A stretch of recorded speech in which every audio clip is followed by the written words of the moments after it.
We ask Allah to help us to prepare for the day we may die. As I said, it could happen to anyone at any time. Have you spoken to your family, your loved ones, those close to you? Have you left something where they would know what to do in the case of your sudden death?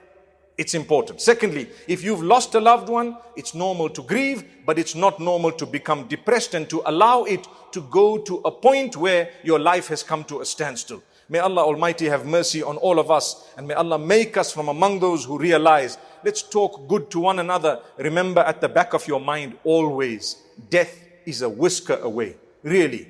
May Allah subhanahu wa ta'ala be pleased with us. May He take us away at an age when He knows it's the best. May He take us away at a time when He knows that this relationship between us and Him is at its peak. And may He be pleased with us. And ultimately, may we be gathered in Jannatul Firdaus, in the companionship of Nabi Muhammad sallallahu alayhi wa sallam. Ameen ya Rabbal Alameen.